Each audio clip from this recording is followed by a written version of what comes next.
తెలుగు రాష్ట్రాలలో దీనిని ముళ్ళపంది అని పిలుస్తారు. నెమ్మదిగా కదిలే జంతువులా కనిపిస్తుంది, కానీ దగ్గరికి వెళ్తే తీవ్రమైన ప్రమాదం ఎదురవుతుంది. ఈ ముళ్ళపంది శరీరం మొత్తం 30,000కు పైగా ముళ్ళతో కప్పబడి ఉంటుంది. ఈ ముళ్ళని దీని ప్రధాన రక్షణ ఆయుధంగా ఉపయోగిస్తుంది.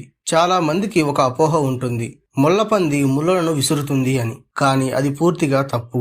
ముళ్ళపందిని తాకినప్పుడు అవే శత్రువు శరీరంలోకి దూసుకుపోతాయి.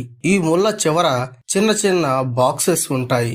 అందుకే ఒకసారి లోపలికి వెళ్తే వాటిని బయటకు తీయటం చాలా కష్టం. ప్రమాదం ఎదురైతే ముళ్ళపంది తన వెనుక భాగాన్ని శత్రువు వైపు తిప్పి ముళ్ళను ఎక్కుపెడుతుంది. ఒక్క తాకిడితోనే తీవ్రమైన గాయం చేస్తుంది.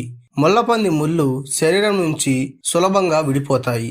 శత్రువుకి గాయం చేస్తే అవి అక్కడే మిగిలిపోతాయి. ముళ్ళపంది ఒక శాకాహారి జంతువు. చెట్ల తొక్కలు, వేర్లు, పండ్లు, ఆకులు దీన్ని